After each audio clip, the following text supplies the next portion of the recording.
ጽጌ ማለት ምን ማለት ነው? ወርሃ ጽጌ ስለምን ይባላል? የድንግል ማርያም ስደት ሃይማኖታዊ ዳራው ምንድን ነው?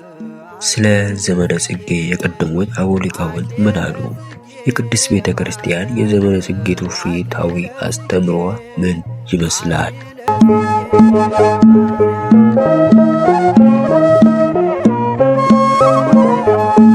ጽጌ ማለት ጸገየ አበበ ከሚለው ከግዕዝ ቃል የተገኘ ሲሆን አበባ ማለት ነው። በቤተ ክርስቲያናችን ሃይማኖታዊ አስተምህሮና በቅዱስ ያሬድ የዜማ ይትባህል መሰረት ደግሞ ከመስከረም 26 እስከ ህዳር 6 ያለው ዘመነ ወቅት ሲሆን ይኸውም 1 ወር ከ10 ቀን ወይም 40 ዕለትን ያስቆጥራል። ይህ ወቅት ወርሃ ጽጌ ወይም ዘመነ ጽጌ ተብሎ ይጠራል። በዚህ ሰሞናት በቤተ ክርስቲያን የሚነበቡ ምንባባት፣ የሚዘመሩት መዝሙራት፣ የሚሰበኩ ስብከቶች፣ የሚቆሙ ማህሌት ሁሉ ምድርን በጽጌያት ማሸብረቁን የሚገልጽ ይሆናል። ወርሃ ጽጌ የተባለበት ምክንያት መጀመሪያ አበቦች የሚያቆጠቁጡበት፣ ተራሮች የሚያስጌጡበት፣ መዓዛቸውን የሚሰጡበት ወቅት በመሆኑ ወቅቱና ወራቱን በማሰብ ከዘመኑ አንጻር ጽጌ ተብለዋል። የአበባ ተፈጥሮ ከፍሬ ነው። የፍሬ ተፈጥሮ ከአበባ ነው።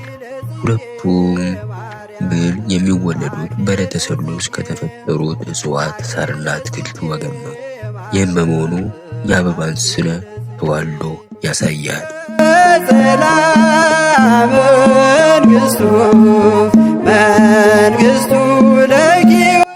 በአንድምታ ትርጓሜያችን ደግሞ አበባና ፍሬ የሃይማኖትና የምግባር ምሳሌዎች ናቸው። ፍሬ ያለ አበባ፣ አበባም ያለ ፍሬ መገኘት እንደማይችል፣ ሃይማኖትም ያለ ምግባር፣ ምግባርም ያለ ሃይማኖት ዋጋ የማይሰጥ መሆኑን ያመለክታል። ከዋክብት እንደ ዕንቁ ፈርጥ ሆነው ሰማይን እንደሚያስጌጡበት አበቦችን ምድርን የሚያስጌጡ መሆናቸውን ያሳያል። ንጉሥ ሰሎሞንም በመኃልየ ጌታችን መድኃኒታችን ኢየሱስ ክርስቶስን በወንጌሉ ኢትዮጵያዊ ሊቅ ቅዱስ ያሬድን በድጓው በደንብ አድርገው በሚገባ ገልጸውታል።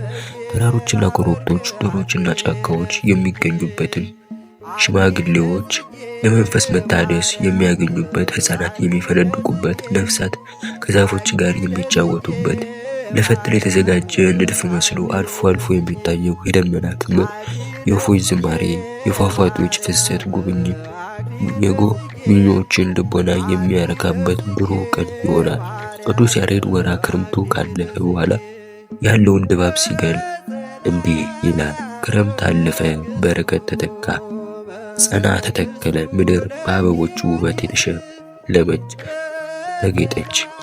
ለምሕረት አባት ለእርሱ ክብር ምስጋና ይገባል። ክረምት አለፈ፣ ዝናብም ወደ ኋላው ሄደ፣ የገዳም አባቶች ታዩ ተገለጡ፣ የሕልም ልጆች የአዝመራ ጊዜው ደረሰ በማለት ወርሃ መስከረም ገበሬው ድካሙን ፍሬን አይቶ የሚደሰትበት፣ ምሕረት በረከት የሚተካበት የደስታ ዘመን መሆኑን አስረግጦም ዘምሯል።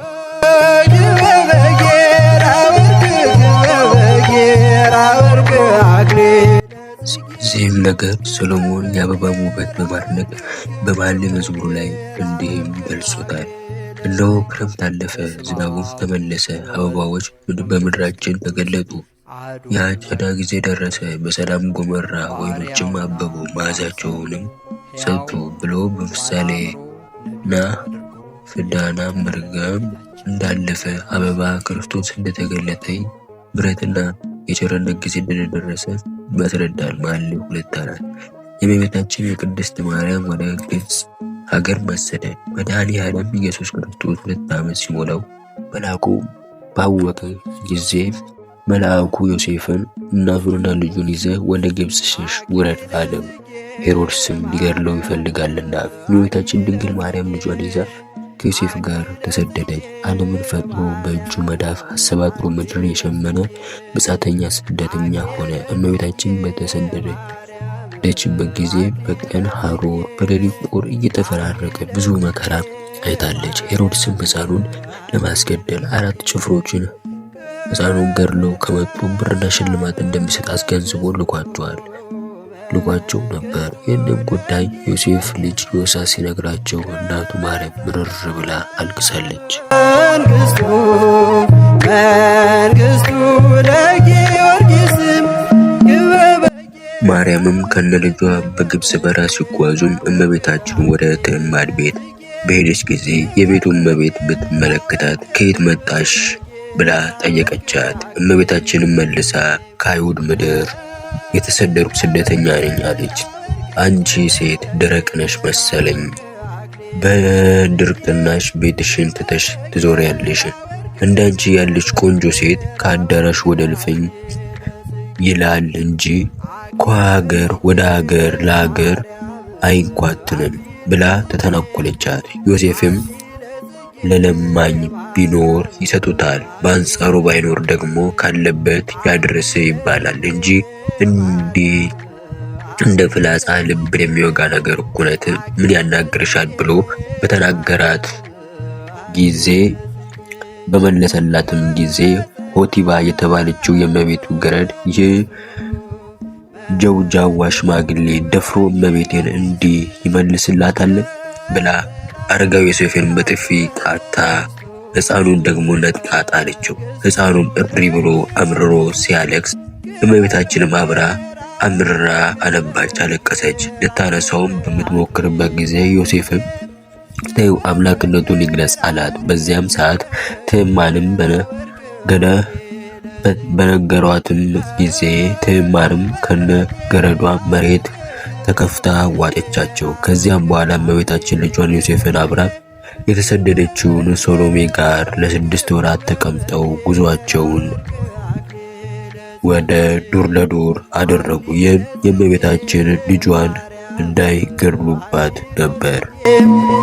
አክሊለ ጽጌ ማርያም አክሊለ ጽጌ የእመቤታችን ድንግል ማርያም ወደ ኢትዮጵያ መሰደድ ማጠንጠኛው የእመቤታችን ከነልጇ ከኢየሩሳሌም ወደ ግብፅ ብሎም ወደ ኢትዮጵያ የተሰደዱት አዳም ዕፀ በለስን በልቶ ከገነት ስለተሰደደ እሱ ተሰዶ አዳም የተቀበለውን መከራ በመቀበል በመጋበር ሊያድነው በመፍቀዱ ነበር። በመስቀል ተሰቅሎ ደሙን አፍስሶ ስጋውን ቆርሶ አዳምን ከዲያብሎስ እስራት ነፃ አውጥቶታል። ግብፃውያንና ኢትዮጵያውያን ለጌታችን ታላቅ ፍቅር ነበራቸው። በመሆኑም ተቀብለው አሳርፏቸው። አንዳንዶቹም ቤታቸውን በመልቀቅ አስተናገዷቸው።